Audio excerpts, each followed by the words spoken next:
మనం కొన్ని short answers 5 marks questions కొన్ని ఇంకా మనం ఏంటంటే హుయాన్ సాంగ్ ఒకటి మనం డిస్కస్ చేసాం కానీ అది అందులో భాగంగా సిలబస్లో భాగంగా హర్షవర్ధనుడి కాలంలో హుయాన్ సాంగ్ అనే అతను చైనా నుంచి వచ్చాడని మనకు అదొక క్యారెక్టర్ గురించి కవర్ చేయాల్సి ఉంది. కానీ అప్పుడు చెప్పాను మామూలుగా మీకు కొంత గుర్తుందో లేదో. తర్వాత గుప్తుల కాలంలో పాహియాన్ అని ఇంకొక చైనా యాత్రికుడు రావడం జరిగింది. అతను ఈ ఈ ఇద్దరు చైనా నుంచి వచ్చినటువంటి 2 క్యారెక్టర్స్‌లో ఒక క్యారెక్టర్ రావడానికి మనకు అవకాశం ఉంది.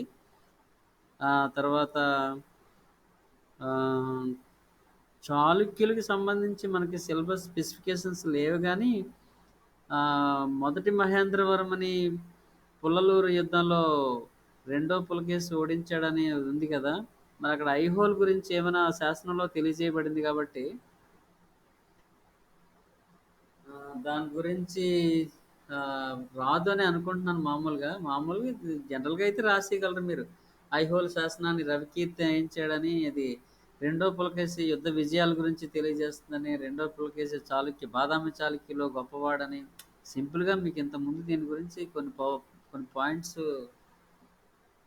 కొన్ని పాయింట్స్ నేను కవర్ చేయడం జరిగింది గానీ, మళ్ళీ చెప్పమంటే చెప్తాను.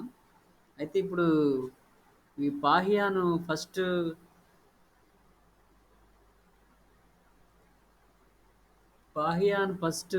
అంటే ఈ ఇద్దరు చైనా నుంచి వచ్చిన వాళ్ళలో మొదటివాడు పాహియాన్ కాబట్టి పాహియాన్ గుప్తుల కాలంలో రెండో చంద్రగుప్తుడి కాలంలో భారతదేశానికి వచ్చాడని చెప్పాను.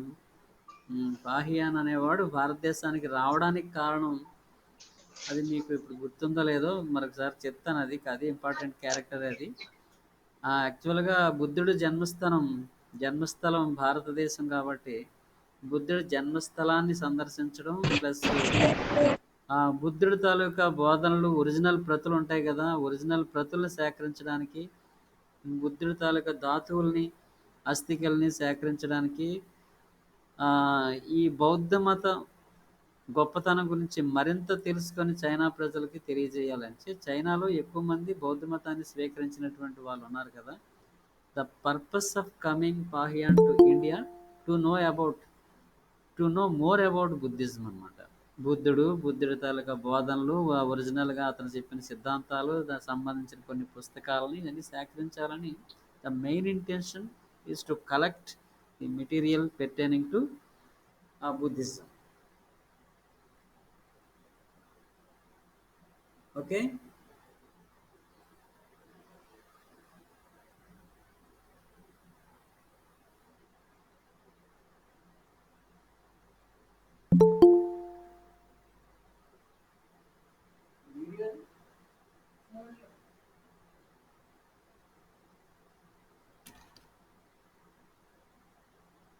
ఓకే. అయితే పాహియాన్ భారతదేశానికి వచ్చేటంకి ఇక్కడ ఎవరు పరిపాలిస్తున్నారు? పాహియాన్ భారతదేశానికి వచ్చిన టైంకి ఎవరు పరిపాలన చేస్తున్నాడు? ఎవరు మామూలుగా మీకు ఐడియా ఉందా? ఆ రోజు చెప్పాను కదా, గుప్త చక్రవర్తి ఎవరు? గుప్తుల కాలంలో వచ్చాడు పాహియాన్.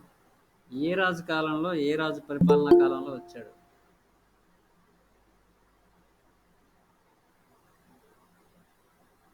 ఎవరు?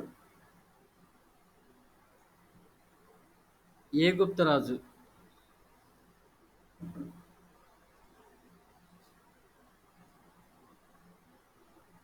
మర్చిపోయారా?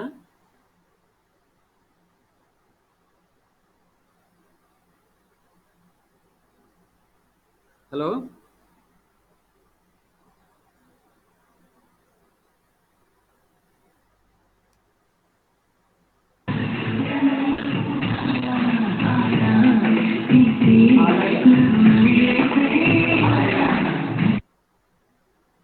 ఏ గుప్తరాజు కాలంలో?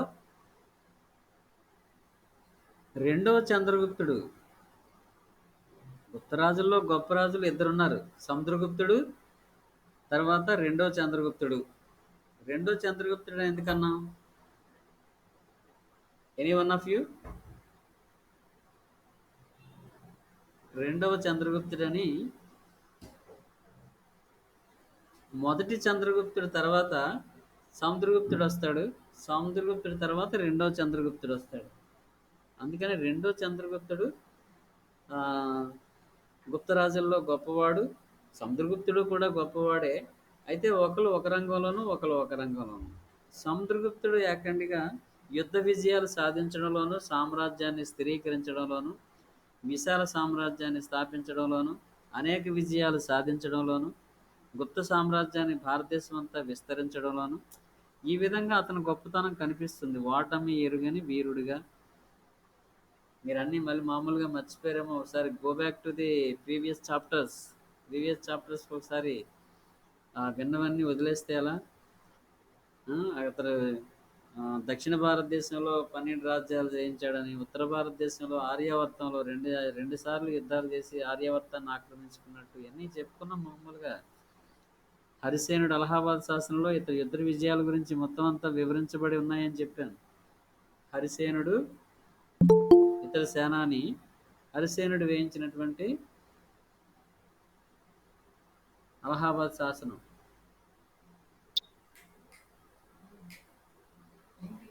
హరిసేనుడు వేయించినటువంటి అలహాబాద్ శాసనం అనేది మోస్ట్ ఇంపార్టెంట్. అతని గురించి అంటే అతని గురించి తెలియజేసేది మొత్తం అంతా కూడా ఆ శాసనంలోనే ఉంది.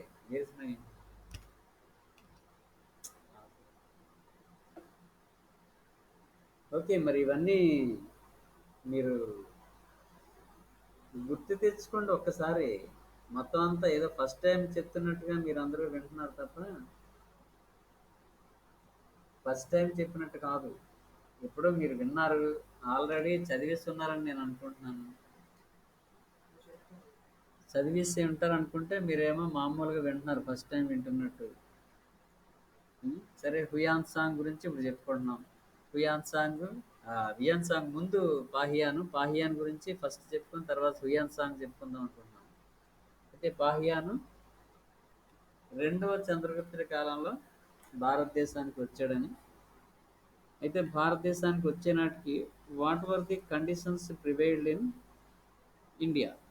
భారతదేశంలో అతను వచ్చే టైంకి ఎటువంటి పరిస్థితులు ఉన్నాయి ఇక్కడ ఎటువంటి పరిస్థితులు అంటే భారతదేశంలో సమాజం అంతా కూడా చాలా నైతికవంతమైన జీవితాన్ని ప్రజలందరూ కూడా అవలంబిస్తున్నట్టు కొన్ని ఆసక్తికరమైనటువంటి విషయాలు బయటపెడతాడు. ఏంటంటే సమాజంలో నాడు తలుపులకి తాళాలు కూడా వేసేవారు కాదట. అంటే దొంగల భయం లేదని చెప్పడం కోసం తలుపులకి తాళాలు కూడా వేసేవారు కాదని, ఇంకా దొంగల భయం లేదని, ఉల్లి వాడేవారు కాదంట. ప్రజలు శాంతిముఖులు, అంటే శాంతిని కోరుకునే ప్రజలు, అంటే యుద్ధ ప్రియులు కాదు. ప్రజలందరూ కూడా శాంతమూర్తులు, ప్రశాంత వాతావరణాన్ని, ప్రశాంత జీవితాన్ని కోరుకునే వ్యక్తులట వీళ్ళందరూ కూడా. అంతేకాకుండా ఇంకా ఇచ్చిపుచ్చుకోవడంలో పత్రాలు లేవని. ఇచ్చిపుచ్చుకోవడంలో పత్రాలు అంటే ఇప్పుడు మనం ఎవరికైనా అప్పిచ్చామనుకోండి, అప్పిచ్చినప్పుడు ఏదో నోట్ రాయించుకుంటాం, ఏదో హామీ పత్రం, ఏదో బాండ్ పేపర్ మీద, ఒప్పంద పత్రం మీద ఏమి ఇచ్చాము ఏంటి అనేది రాయించుకోవడం జరుగుతుంది. సో మరి ఇది దాని ఉద్దేశం ఏంటి? ఒకవేళ అప్పు తీసుకున్నవాడు ఎగ్గొడిస్తే ఆ పత్రం ద్వారాగా తిరిగి సంపాదించుకోవడానికి, లేదా ఇప్పుడులో అయితే కోర్టుకి వెళ్తాం, అప్పట్లో అయితే రాజుగారి దగ్గరికి వెళ్తారు. ఎవరైనా అబద్ధం ఆడినా అనుకున్న అగ్రిమెంట్ ప్రకారం వాళ్ళు ఆ అగ్రిమెంట్ని పాటించకపోయినా అప్పుడు ఆ పత్రం ఉపయోగపడుతుంది. అంటే అటువంటి పత్రాలు కూడా ఉండేవి కాదని చెప్పాడు. అటువంటి పత్రాలు లేవు అంటే అర్థం ఏంటి? ప్రజలు చాలా నిజాయితీ పరులని అర్థం. ఇటువంటి నిజాయితీ పరులైనటువంటి ఈ సమాజంలో ఎటువంటి పరిస్థితులు ఉంటాయి జనరల్గా? సమసమాజం అంటే సమసమాజం అంత గొప్ప పదం వాడకపోయినా సమాజంలో నీతివంతంగా బ్రతికే ప్రజలు, శాంతిని కోరుకునే ప్రజలు, నిజాయితీ పరులను మాత్రం తెలుస్తుంటుంది. అయితే ఆ టైంకి బౌద్ధ మతం కాస్త క్షీణదశలో ఉందని, హిందూ మతం అంటే హిందూ మతానికి మళ్ళీ వైదిక మతంకి రెండుకి తేడా 2-3 సార్లు మీకు వివరించాను మామూలుగా. ఏంటది? హిందూ మతం అనేది గుప్తుల కాలంలో రూపుదిద్దుకుందని చెప్పాను. ఇప్పుడు మనం అనుసరిస్తున్నటువంటి విధానాలు ఇవన్నీ అంటే ఇప్పుడు మనం అనుసరిస్తే పూజా విధానాలు, తర్వాత గీతా పారాయణం, అంటే భగవద్గీత గురించి చదువుతుంటే వినడం, అలాగే వ్రతాలు చేయడం, పుణ్యక్షేత్రాలు సందర్శించడం, పుణ్యనదుల్లో స్నానాలు ఆచరించడం, ఈ పుష్కరాలు ఇటువంటివి, ఇవన్నీ కూడా గుప్తుల కాలంలోనే రూపుదిద్దుకున్నాయి. వైదిక మతం కాస్త హిందూ మతం అయిందని చెప్పుకున్నాం. అయితే ఈ హిందూ మతం పునరుద్ధరణ అనేది గుప్తుల కాలంలో సాగుతున్నట్టుగా చెప్తాడు. అంటే హిందూ పునరుద్ధరణ అనేది గుప్తుల కాలంలో జరిగింది.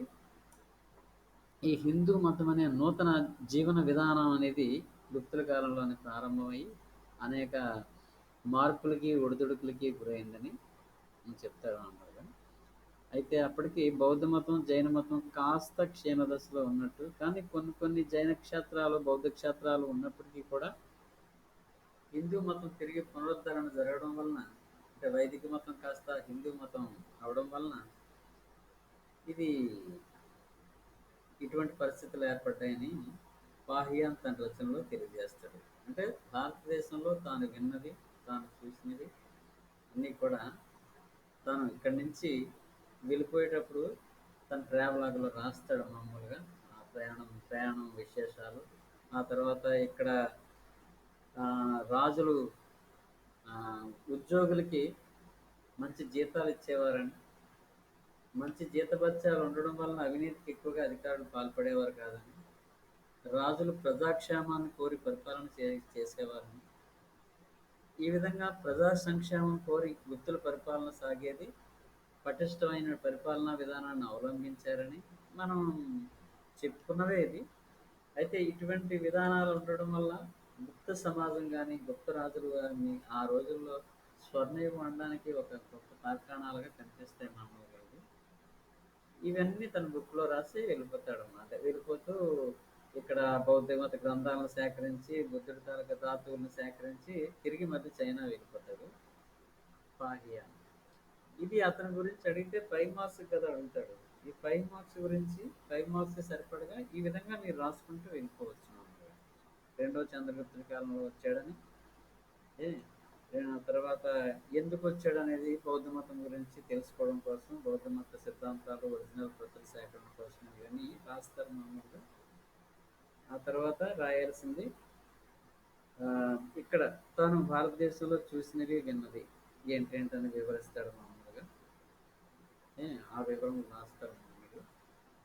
తర్వాత ఇక్కడ సమాజం ఎలా ఉంది, రాజుల పరిపాలన ఎలా ఉంది, ప్రజలు ఎంత నీతివంతంగా బ్రతికారు, దొంగతనాలు లేవని, ఏ శాకాహారం ఎక్కువగా ఇష్టపడేవారని, ఏ అసలు ఆహారంలో వెల్లి ఉల్లిళ్ళు కూడా వాడేవారు కాదని, కోపానికి గురవుతారని, ఇలాగా మీరు.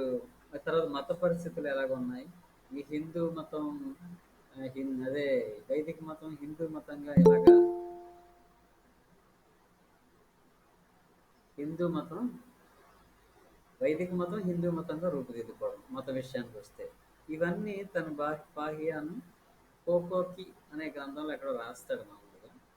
ఆ బుక్లో రాసిన విషయాలన్నీ కూడా గుప్తుల కాలం నాటి చరిత్రను పునర్నిర్మించడానికి ఉపయోగపడుతుంది. గుప్తుల కాలంలో ప్రజలు ఎలా ఉండేవారు, మత పరిస్థితులు ఎలా ఉండేవి, రాజు ఎలా సంక్షేమాన్ని పరిపాలించేవాడు సంక్షేమయుతంగా ప్రజల్ని, ఇవి రీస్ట్రక్చర్ చేయాలనుకుంటే ఒక ఆధారం ఉండాలి. అలా పాహియాన్ తాలూకా రచనలో అతను తెలియజేసిన విషయాలు గుప్తుల గురించి తెలుసుకోవడానికి ఒక ముఖ్య ఆధారంగా మనం గమనిస్తాం మామూలుగా. ఇది పాహియాన్. మీకు షార్ట్ నోట్ వచ్చినప్పుడు మీరు ఇది రాయగలగాలి. సో హుయాన్ సాంగ్ మరి ఎప్పుడు వచ్చాడని చెప్పాను, హర్షుడి కాలంలో వచ్చాడు. హర్షుడి కాలంలో హుయాన్ సాంగ్ వచ్చి తను సియుకి అనే బుక్ రాశాడని వివరించాను. సియుకి సియుకి అనే గ్రంథం నాటి 7వ శతాబ్దం నాటి భారతీయ సామాజిక భారతీయ సామాజిక ఆర్థిక విషయాలు తెలుసుకోవడానికి అది ఒక అద్దం లాంటిది అని చరిత్రకారులు వర్ణించారు. ఇతడు రాసినటువంటి సియుకి అనే గ్రంథం ఇది ఫేమస్ బుక్. ఇది Indian conditions in the century of 7th century of India. అయితే ఈ విషయాలు సరిపోతాయా హుయాన్ సాంగ్ అంటే చాలు. హుయాన్ సాంగ్ వచ్చినప్పటికీ హర్షుడి కాలంలో ఉన్నట్టు కొన్ని విషయాలు తెలియాలి. అంటే హర్షుడి పరిపాలనా విధానం గురించి. ఇప్పుడు హర్షుడు మత విషయంలో హుయాన్ సాంగ్ తాలూకా ప్రమేయం ఏంటి, పాత్ర ఏంటి? ఇప్పుడు జనరల్గా హర్షుడు శివుడని, శైవ మతానికి చెందినవాడని, తర్వాత హర్షుడు సూర్యుడిని, అగ్నిని ఆరాధించేవాడని కొన్ని చరిత్రలు తెలియజేస్తున్నాయి మామూలుగా భానుడు హర్ష చరిత్ర వాటి నుంచి. అయితే హుయాన్ సాంగ్ ప్రభావం వల్ల హర్షుడు బౌద్ధ మతాన్ని స్వీకరించాడని మనం చెప్పుకున్నాం మామూలుగా. హుయాన్ సాంగ్ ప్రభావం వల్ల హర్షుడు బౌద్ధ మతాన్ని స్వీకరించినట్లుగా. అయితే మరి బౌద్ధ మతంలో రెండు శాఖలు ఉన్నాయని చెప్పాను. నాటికే రెండు శాఖలు. బౌద్ధ మతం ప్రధానమైనటువంటి రెండు శాఖలుగా విడిపోయిందని చెప్పుకున్నాం. ఏంటవి? అవి హీనయానం, మహాయానం. హీనయాన మతం, మహాయాన మతం. మహాయాన మతానికి ఆద్యుడు మూల సిద్ధాంతాన్ని రూపొందించిన వ్యక్తి ఎవరని చెప్పాను. ఈ మహాయాన మతానికి, అంటే మహాయాన శాఖకి, బౌద్ధ మతంలో ఆ శాఖకు సంబంధించినటువంటి మూల సిద్ధాంతాలు ఒరిజినల్గా ఎక్కడి నుంచి మొదలయ్యాయి, దానికి రూపకర్త ఎవరు? మహాయాన మతానికి ఎవరు? ఎనీ వన్ ఆఫ్ యూ ఎవరైనా చెప్పాలి. ఈ మహాయాన మతానికి సంబంధించినటువంటి సిద్ధాంతానికి మూల పురుషుడు ఎవరు?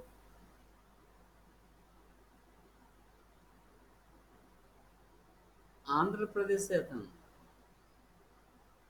ఆంధ్ర ప్రాంతంలో నివసించాడు.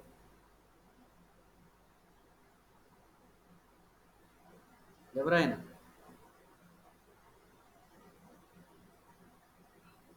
Any one of you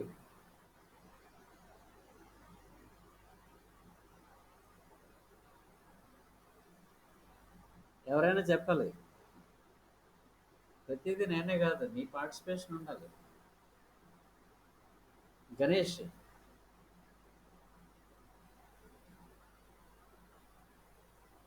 Ganesh sir చెప్పండి. ఎవర్రా ఈ మహాయాన మతానికి ఆద్యుడు, ఆ సిద్ధాంత రూపశిల్పి ఎవరు? ఆంధ్ర ప్రాంతం వాడే. అవును సార్, అవతల ప్రాంతం. ఎవరైనా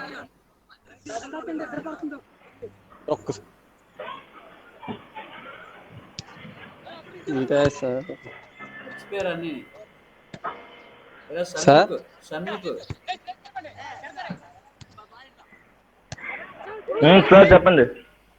ఎవర్రా ఈ మహాయాన మతం మూల సిద్ధాంతానికి రూపొందించింది ఎవరు?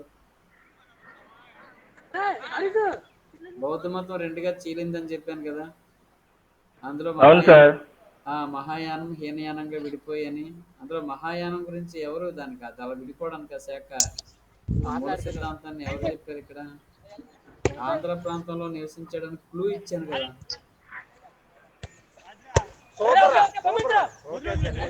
సార్ అది చెప్తున్నా అండి. ఆచార్య నాగార్జునుడు ఇక్కడ మన ఆంధ్ర ప్రాంతంలోనే నాగార్జున కొండ మీద నివసించాడని, ఇతడు కనిష్కుడి ఆస్థానంలో ఉన్నాడని, తర్వాత శాతవాహనుల కాలంలో యజ్ఞశ్రీ శాతకర్ణికి సమకాలీకుడని, యజ్ఞశ్రీ శాతకర్ణి అనేవాడు శ్రీ పర్వతం మీద ఒక విహారాన్ని కట్టించాడని, ఆచార్య నాగార్జునుడు అక్కడే నివసించాడని, కనిష్కుడి ఆస్థానంలో కొన్నాళ్ళు ఉన్నాడని చెప్పుకోవడంతో పాటు ఇతడు ప్రజ్ఞాపారమితం అనే బుక్ రాశాడని, అందులో ఈ మహాయాన మత సూత్రాలన్నీ కూడా అందులో పొందుపరిచాడు. అతని తాలూకా సిద్ధాంతం శూన్యవాదానికి దగ్గరగా ఉంటుంది. శూన్యవాదం అని పేరు ఒక విధంగా. ఈ శూన్యవాదం ఐన్స్టీన్ సిద్ధాంతానికి దగ్గరగా ఉంటుంది.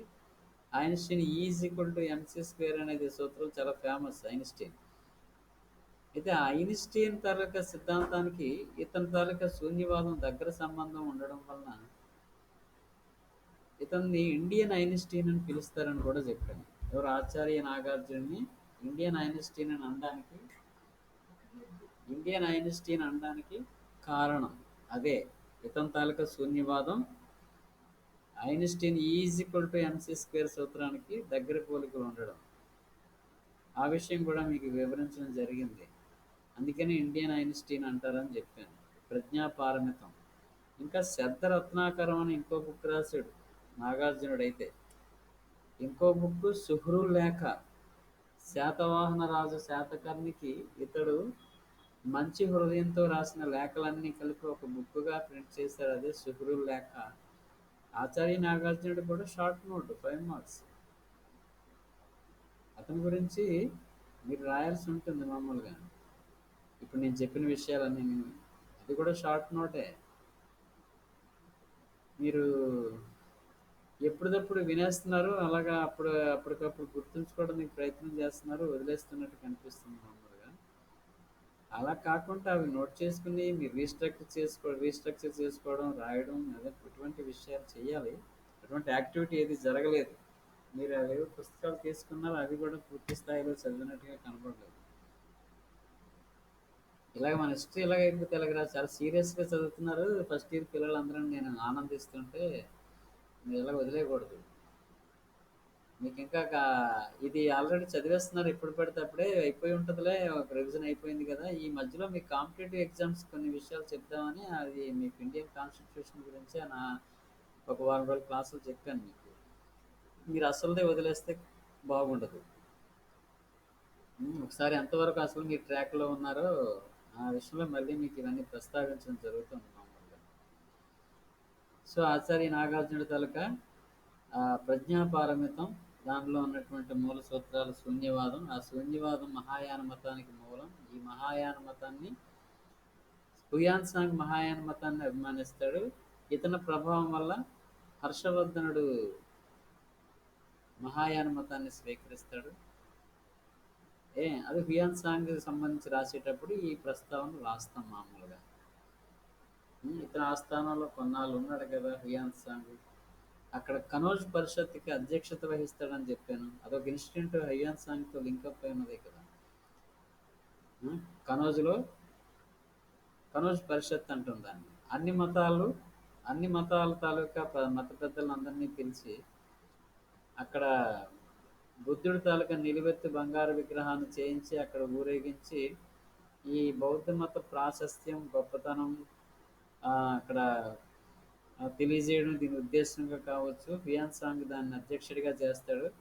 ఈ మహాయాన మతాన్ని హైలైట్ చేయడంలో కొన్ని ఇతర మతస్థులు కొంతమంది దాన్ని కొంచెం నెగిటివ్గా అంటే కోపంతో అక్కడ శిబిరానికి మంట పెట్టినట్టుగా, అదంతా అస్తవ్యస్తమైనట్టు అదొక ఇన్సిడెంట్ జరిగిందని చెప్పాను మీకు కనోజ్ పరిషత్లో. ఏమైనప్పటికీ కనోజ్ పరిషత్ మత పరిషత్ అది మహాయాన మతం గొప్పతనాన్ని వివరించే ఉద్దేశంతో దాంట్లో హుయాన్ సాంగ్ దాని అధ్యక్షుడు.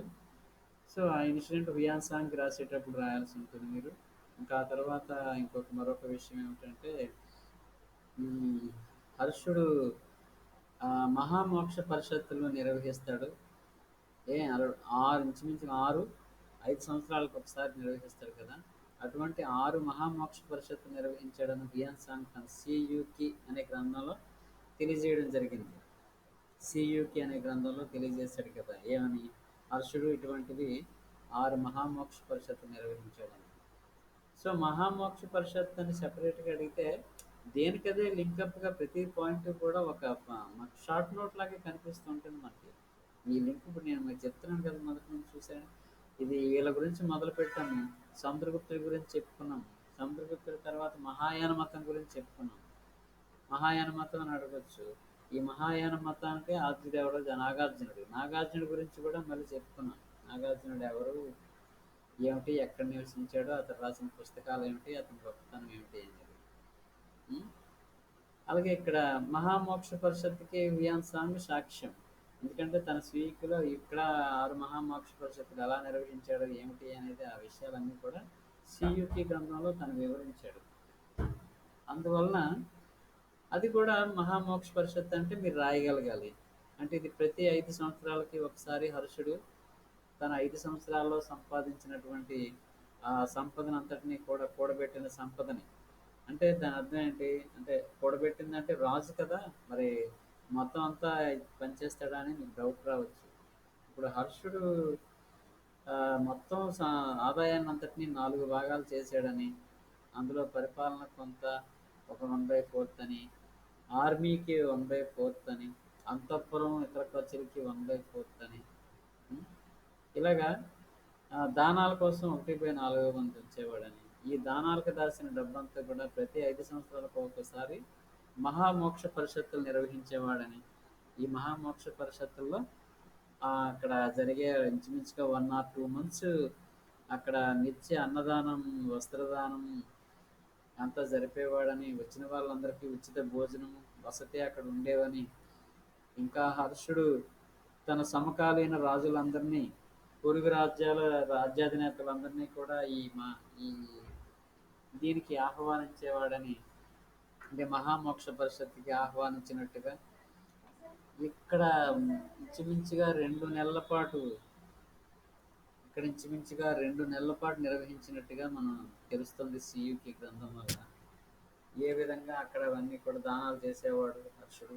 మొత్తం సంపద అంతటినీ కూడా, అంటే దానాల కోసం దాచిన సంపద అంతటినీ కూడా కూడబెట్టిన దాన్ని నిరుపేదలకి అందరికీ పంచి ఇచ్చేసి చివరిలో కట్టుబట్టలు కట్టుకొని వచ్చేసేవాడని. ఆ కట్టు వస్త్రాలను కూడా తన సోదరి రాజశ్రేణి నుంచి దానంగా తీసుకొని ఆ కట్టుబట్టలతో, అంటే చిల్లిగవ్వ కూడా లేకుండా చేతిలో కట్టుబట్టలతో తిరిగి అంతఃపురానికి వచ్చేవాడని. మళ్ళీ పరిపాలన సాగించేవాడు. మరొక 5 ఏళ్ల పాటు మళ్ళీ దానాల కోసం కూడబెట్టినటువంటి డబ్బునంతటిని మళ్ళీ మరొక 5 ఏళ్ల తర్వాత మళ్ళీ అటువంటి మహామోక్ష పరిషత్తు నిర్వహించినట్టుగా. ఇది Hiuen Tsang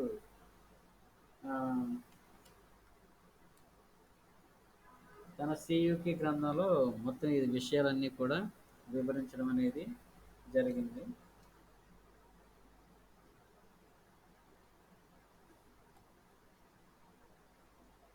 okay, next Hiuen Tsang గురించి మీరు ఇది రాయాల్సి ఉంటుంది. అంతే, ఇంతటితో సరిపోదు. దానిగా రాయాలనుకుంటే ఇంకో 1 or 2 ఒక రెఫరెన్సెస్ ఇవ్వచ్చు. ఎందుకంటే హుయాన్ సాంగ్ పల్లవరాజు అయినటువంటి మొదటి నరసింహవరం కాలంలో అక్కడ పరిస్థితుల గురించి వివరిస్తాడు. రెండో పులకేశి గురించి వివరిస్తాడు. రెండో పులకేశి తాలూకా విజయాలు కానీ, అతని తాలూకా గొప్పతనం, పరిపాలన, దక్షత, ఎవ్రీథింగ్ హుయాన్ సాంగ్ రిఫరెన్స్ ఇస్తాడు మళ్ళీ. సో అవి కూడా కాంచీపురాన్ని సందర్శించినట్టుగా ఇలాగా రిఫరెన్సెస్ ఇంకా ఇవ్వచ్చు. కానీ మామూలుగా ఇవ్వకపోయినా మీరు ఇంక ఇవి రాసుకోవచ్చు. అయితే హుయాన్ సాంగ్ గురించి చెప్తూ నలంద విశ్వవిద్యాలయం గురించి చెప్పాలి. ఎందుకంటే నలంద విశ్వవిద్యాలయంలో జరుగుతున్నటువంటి అక్కడ ప్రోగ్రామ్స్, అక్కడ ఏంటంటే నలంద విశ్వవిద్యాలయంలో చేరాలనుకుంటే ఒక ఎంట్రన్స్ టెస్ట్ ఉంటుందని చెప్పాను. ఎంట్రన్స్ టెస్ట్ అంటే అక్కడ ఇప్పుడు మనం ఎక్కడైనా యూనివర్సిటీలో అక్కడ చేరాలనుకుంటే ఎంట్రన్స్లో సీట్ రావాలంటాం కదా. సెంట్రల్ యూనివర్సిటీలో చేరాలనుకున్నా ఎంట్రన్స్లు ఉంటాయి, ఊరికినే పిలిచి సీట్లు ఎవరు అక్కడ. సో అటువంటిది అక్కడ ఏంటంటే ద్వార పండితులు అని అక్కడ ఉంటారని చెప్పాను. ద్వార పండితులు అక్కడ ద్వారం దగ్గర ఉంటారు. వాళ్ళు అడిగే ప్రశ్నలకు సమాధానాలు చెప్పగలిగిన వాడిని లోపలికి ఎలా చేస్తారు, సీట్ ఇస్తారు. అక్కడ ఉచిత భోజనం, ఉచిత చదువు. దేశం నలుమూల నుంచే కాకుండా విదేశాల నుంచి కూడా అనేక వేల మంది విద్యార్థులు వచ్చి ఇక్కడ విద్యను అభ్యసించేవారని. ఇది యాక్చువల్గా ఇదొక విహారం. యూనివర్సిటీగా మారింది ఒక విధంగా. విహారాలు, చైత్యాలు, స్తూపాలు ఇవి బౌద్ధ మతానికి సంబంధించినటువంటి కట్టడాలు. విహారం, చైత్యం, స్తూపం. బుద్ధుడి అస్థికల మీద రౌండ్గా డోమ్ ఆకారంలో నిర్మించే కట్టడాలు, స్తూపాలు. అవి హీనయాన మతస్థులు అక్కడ స్తూపాలను సందర్శిస్తారు. బుద్ధుడి తాలూకా ఒరిజినల్ బోధనలు నమ్ముతారు హీనయానులు. వాళ్ళకి స్తూపాలు అనేవి చాలా పవిత్రం. తర్వాత చైత్యాలు ప్రార్థనలు నిర్వహించేవి. చైత్యాలు. విహారాలు అనేవి వర్షాకాలంలో వాళ్ళు విశ్రాంతి తీసుకునే గృహాలు. ఈ విశ్రాంతి సమయంలోనే ప్రజలకి ఉచితంగా విద్యను బోధించేవారు. అందులో భాగంగా కొన్ని విహారాలు విశ్వవిద్యాలయ స్థాయికి ఎదిగాయి. వల్లభి విశ్వవిద్యాలయం, నలంద విశ్వవిద్యాలయం, విక్రమశిల విశ్వవిద్యాలయం. ఇవి విహారాలే తర్వాత కాలంలో గొప్ప విద్యా కేంద్రాలుగా, విశ్వవిద్యాలయాలుగా ఎదిగాయి. ఇవి నలంద విశ్వవిద్యాలయం అనబోయేటప్పటికి మీకు గుర్తు రావాల్సిన విషయాలు ఏమిటి? నలంద విశ్వవిద్యాలయం అంటే దీన్ని గుప్త రాజుల్లో కుమారగుప్తుడు దీన్ని నిర్మించాడని, నలంద విశ్వవిద్యాలయం దానికి ఎంట్రన్స్ టెస్ట్ ఉంటుందని, ఉచిత విద్య ఉచిత భోజన సౌకర్యం ఉంటాయని, ఇక్కడ కేవలం బౌద్ధ మతానికి సంబంధించిన విషయాలే కాకుండా లౌకిక విషయాలు కూడా, ఏ సెక్యులర్ లిటరేచర్ కూడా ఉంటుంది అక్కడ. అంటే జనరల్గా వైద్యం గురించి, తర్వాత జ్యోతిష్యం గురించి తెలియజేస్తారు అక్కడ. అంటే విద్యను బోధిస్తారు. తత్వశాస్త్రం, తర్కశాస్త్రం, ఇటువంటి విషయాలన్నీ కూడా అక్కడ ఇంచుమించుగా అన్ని గ్రంథాలను, అన్ని విషయాలను అక్కడ బోధించడం జరుగుతుంది. అది హుయాన్ సాంగ్ ఈ నలంద విశ్వవిద్యాలయంలో 3 ఏళ్ళు ఉన్నాడు. అంటే నలంద విశ్వవిద్యాలయంలో ఏం జరుగుతుంది, అక్కడ ఉండే విశేషాలన్నీ హుయాన్ సాంగ్ తన సిఈపిలో కూడా రాశాడు. నలంద విశ్వవిద్యాలయం గురించి రాశాడు. తను 3 ఏళ్ల పాటు అక్కడ ఉండి విద్యను అభ్యసించినట్టుగా, అక్కడ బౌద్ధ మతానికి సంబంధించిన విద్యను అభ్యసించినట్టుగా తెలియజేశాడు మామూలుగా. సో అది కూడా అదొక రిఫరెన్స్ హుయాన్ సాంగ్ గురించి రాసేటప్పుడు. సో ఎన్ని రాయొచ్చు హుయాన్ సాంగ్ గురించి రాసేటప్పుడు? నలంద విశ్వవిద్యాలయం గురించి రాయొచ్చు రిఫరెన్స్, కనోజ్ పరిషత్తు తనతో లింకప్ అయింది కాబట్టి అది రాయొచ్చు, ఇంకా మహామోక్ష పరిషత్తు తనతో లింకప్ అయింది కాబట్టి అది రాయొచ్చు. తర్వాత ఇంకా మిగతా పల్లవరాజు నరసింహవరం కాలంలో అక్కడ సందర్శించినట్టు, రెండవ పులకేశి రాజ్యాన్ని సందర్శించినట్టు మరొక 2 రెఫరెన్స్లుగా రాయొచ్చు. ఇవన్నీ రాస్తే బోల్డ్ అంతా మీరు రాయగలరు. సో ఇంకొక విషయం, నలంద గురించి కదా మాట్లాడుతాను. ఇన్ కేస్ నలంద విశ్వవిద్యాలయం కూడా ఇవ్వచ్చు, చెప్పలేము. ఎందుకంటే ఎవ్రీథింగ్ ఈజ్ జనరల్గా ఇవన్నీ మెయిన్ కాన్సెప్ట్ కాబట్టి ఒకదాంతో ఒక లింకప్ అయి ఉంటాయి కాబట్టి నలంద విశ్వవిద్యాలయం గురించి కూడా తెలుసుకోవాలి. దాని గురించి ఇప్పుడు మీకు కొంత చెప్పాను కదా.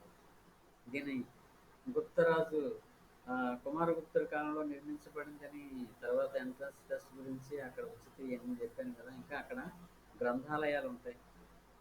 గ్రంథాలయాలు అంటే నార్మస్ లిటరేచర్, పెద్ద పెద్ద గ్రంథాలని పొందుపరిచే గ్రంథాలయాలు ఉన్నాయి. అక్కడ అందరూ చర్చా గోష్ఠులు ఉన్నాయి మామూలుగా. గొప్ప గొప్ప మేధావులు, తత్వవేత్తలు అక్కడికి వచ్చి బోధన చేసేవాళ్ళు మామూలుగా. దేశ విదేశాల నుంచి విద్యార్థులు వచ్చి అక్కడ విద్యను అభ్యసించేవారని. దీనికి హర్షవర్ధనుడు 100 గ్రామాలు దానం చేసినట్టుగా తెలుస్తుంది మామూలుగా. హర్షవర్ధనుడు 100 గ్రామాలు, ఈ 100 గ్రామాల నుంచి వచ్చిన ఆదాయం అంతా కూడా, ఈ 100 గ్రామాల నుంచి వచ్చే ఆదాయం ఈ నలంద విశ్వవిద్యాలయానికి ఖర్చుగా వస్తుంది మామూలుగా. అంటే అక్కడ 100 గ్రామాల నుంచి వచ్చే ఆదాయం, పన్నుల రూపంలో వచ్చే ఆదాయము ఇక్కడ ఖర్చు చేస్తారు. ఉచిత భోజనము, ఉచిత నివాసం, వీటన్నిటి కోసం.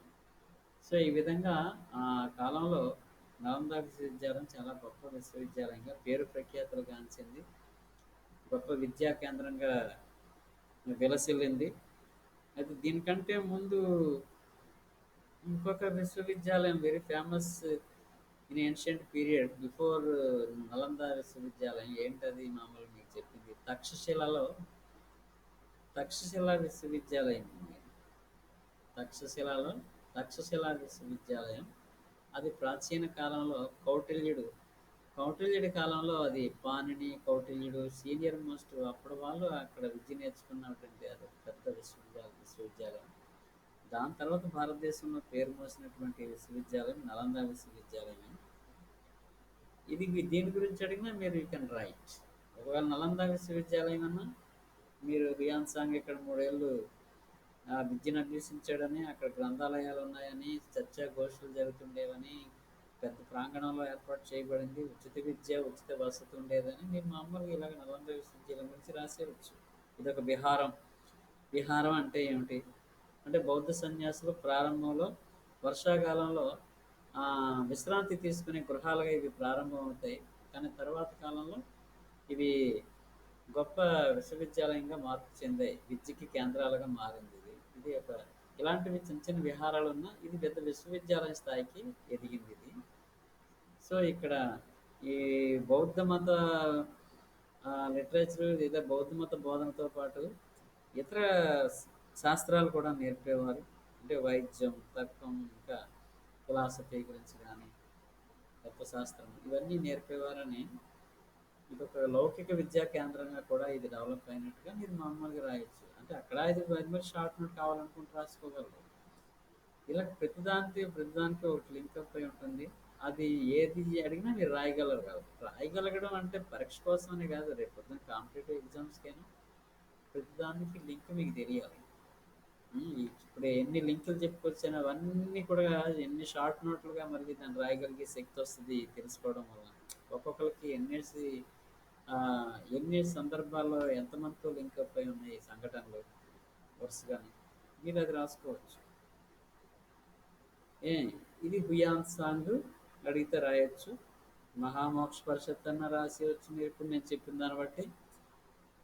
ఇంకా నాలంద విశ్వవిద్యాలయం రాయొచ్చు. మహాయాన మతం గురించి రాయొచ్చు. ఈ మహాయాన మతం హీనయానం మహాయానం అని ఎవరి కాలంలో విడిపోయింది చీలిపోయింది అని కూడా మీకు ఇంతకుముందు వివరించాను. Again I will remind you where it where the అదే Buddhism divided into two sects, రెండు శాఖలుగా ఎలా విడిపోయింది అనేది, ఎక్కడ విడిపోయింది అనేది. ఇది కనిష్కుడి కాలంలో 4వ బౌద్ధ సంగీతలో జలంధర్, కాశ్మీర్లో జలంధర్లో 4వ బౌద్ధ సంగీతలో ఈ బౌద్ధ మతం ప్రధానంగా రెండు శాఖలుగా విడిపోయింది. ఇది ఏంటది? హీనయానము మహాయానము. కనిష్కుడు మహాయాన మతాన్ని అవలంబించినట్టుగా కనిష్కుడే మహాయాన మత ప్రచారం కోసం కొంతమంది బౌద్ధ పండితుల్ని బౌద్ధ మత ప్రచారకుల్ని పంపిస్తాడు. ఎక్కడికి పంపిస్తాడు? అటు China, central Asia, Japan, Korea, ఈ ప్రాంతాలు అంటే ప్రపంచంలో ఉత్తర ప్రాంతం, ఆ పైన మధ్యాసియా, చైనా, కొరియా, జపాన్, ఈ ప్రాంతాలకి మహాయాన మతాన్ని ప్రచారం కోసం బౌద్ధ మత పండితుల్ని పంపిస్తాడు అక్కడికి. అంటే మహాయాన మతం ప్రచారం కోసం ఆ, అది విదేశాల్లో కూడా బౌద్ధ మతం ప్రచారం పొందడానికి, అక్కడ ప్రపంచ మతంగా మారడానికి. యాక్చువల్గా ఒక మాటలో చెప్పుకోవాలనుకుంటే బౌద్ధ మతం ప్రపంచ మతంగా మార్చడంలో అశోకుడి తర్వాత కనిష్కుడే అని చెప్పాలి మామూలుగా. కనిష్కుడు మహాయాన బౌద్ధ మత గొప్పతనం ప్రచారం చేయడం కోసం పంపడం వలన అవన్నీ ఎక్కువగా ఇప్పటికీ ఈనాటికి కూడా చైనాలోను, జపాన్లోను, కొరియాలోను అనేక మంది, కొన్ని లక్షల మంది బౌద్ధ మతస్థులు ఇప్పటికీ ఉన్నారు. ఇండియాలో అయితే అంతమంది లేరు కానీ. సో అది మహాయాన మతం అంటే అలా రాయొచ్చు. మహాయాన మతంతో లింక్ అయినటువంటి ఈ కనిష్కుడి గురించి కూడా మీరు రాయొచ్చు మామూలుగా. ఇప్పుడు కనిష్కుడితో కదా ఇక్కడ ఈ మహాయాన మతం లింకప్ అయి ఉంది మామూలుగా. కనిష్కుడి కాలంలోనే కదా 4వ బౌద్ధ సంగీతంలో విడిపోయిందని చెప్పాను. మహాయాన మతం, మహాయానం, హీనయానం అని. మరి అది ఆ విషయం రాయొచ్చు కదా. అతడు ప్రపంచ మతంగా ఎలా మార్చాడు, ఏ ఏ దేశాలకి మత ప్రచారకులు పంపించాడు. ఇంకా కనిష్కుడు తన ఆస్థానంలో ఎవరు ఆచార్య నాగార్జునుడు ఉండేవాడని, చరకుడు ఆయుర్వేద పండితుడు చరకుడు ఉండేవాడని, చరక సంహిత రాశాడని, నాగార్జునుడు ఉండేవాడని, ఆచార్య నాగార్జునుడు అతని ఆస్థానంలో ఉన్నట్టు. తర్వాత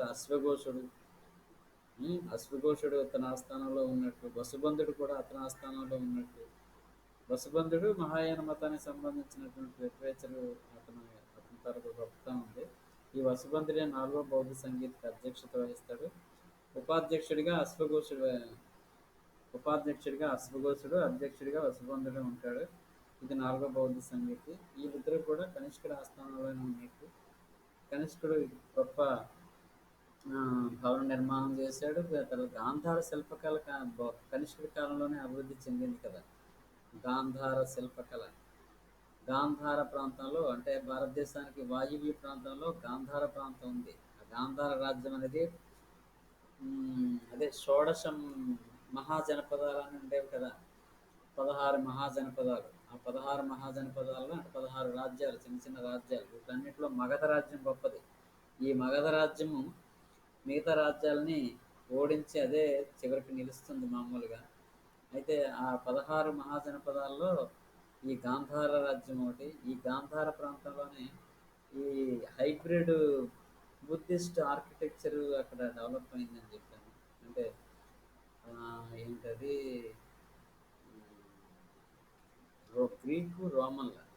గ్రీక్ ప్రభావం, రోమన్ ప్రభావం, భారతీయ శిల్పకళల ప్రభావం, ఈ ముగ్గురు తాలూకా ప్రభావం వలన ముగ్గురు కలిసి ఇక్కడ బౌద్ధ శిల్పాలను చెక్కడం వలన ఇక్కడ ఒక సరికొత్త బౌద్ధ శిల్పకళ అభివృద్ధి చెందింది. దీన్ని హైబ్రిడ్ అదే బౌద్ధ మతానికి సంబంధించినటువంటి శిల్పకళ ఇది. ఇది చాలా ఫేమస్ యాక్చువల్‌గా.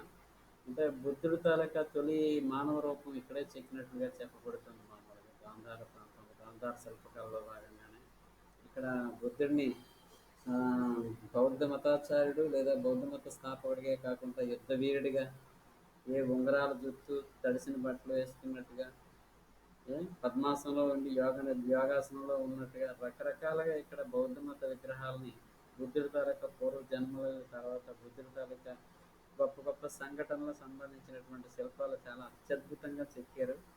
అది గాంధార ప్రాంతంలో గాంధార శిల్పకళ. ఇది హూణుల దండయాత్రలో ధ్వంసమైంది అనుకోండి.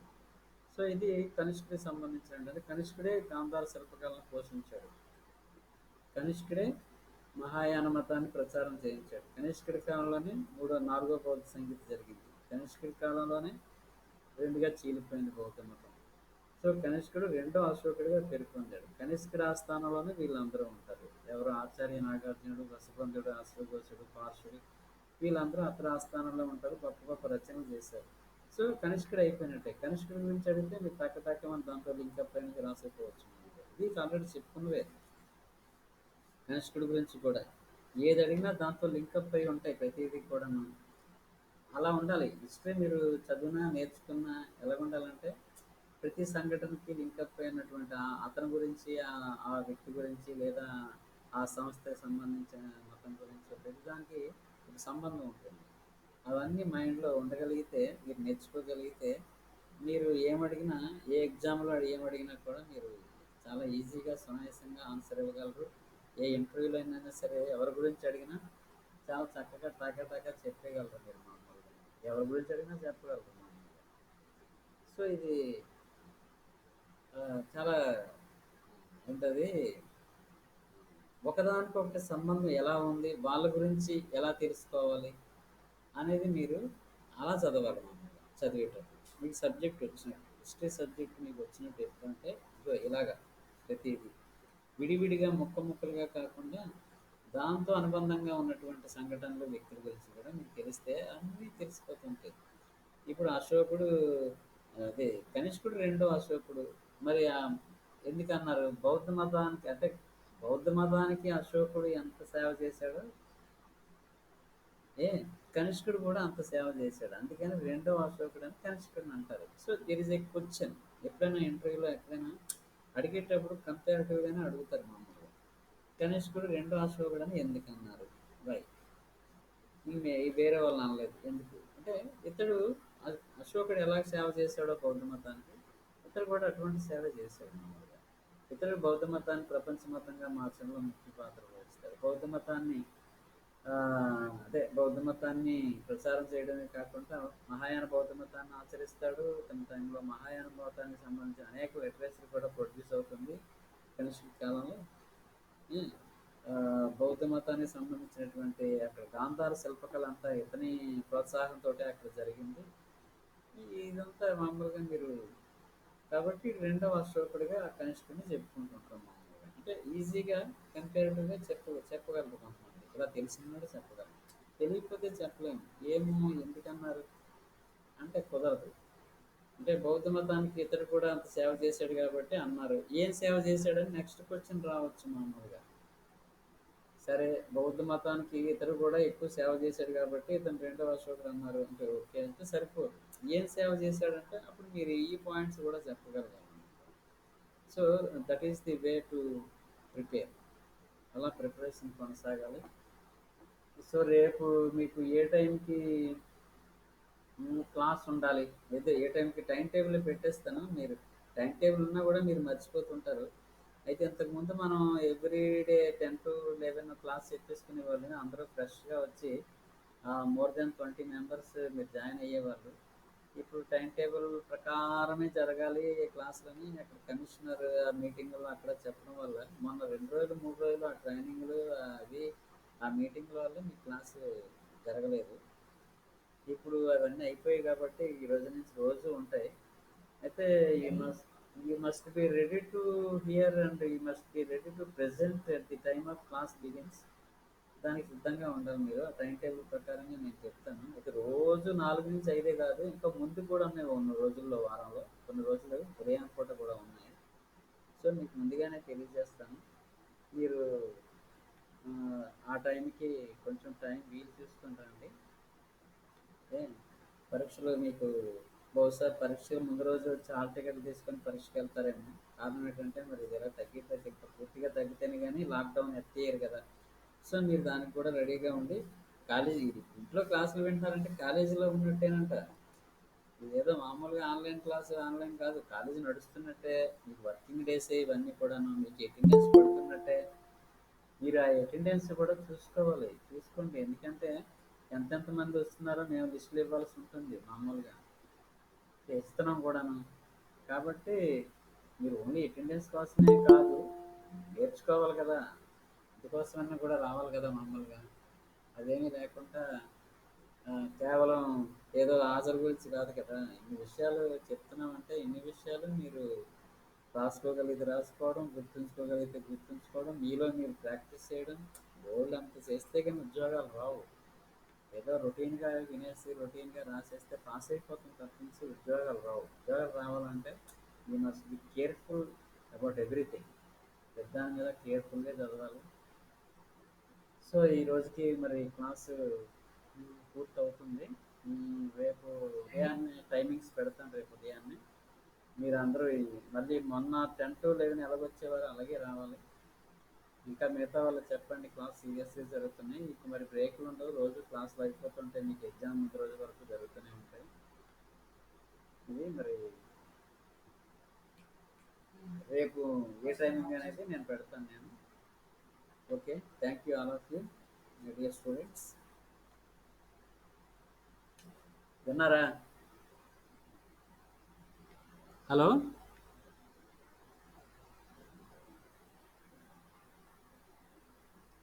విన్నారా? సార్ సార్ అంతా విన్నారా లేదా? రేపు టైమింగ్స్ ముందుగానే పెడతాను నేను. You must be ready. Okay okay sir. ఈ రోజుకి ముగిద్దామా మరి?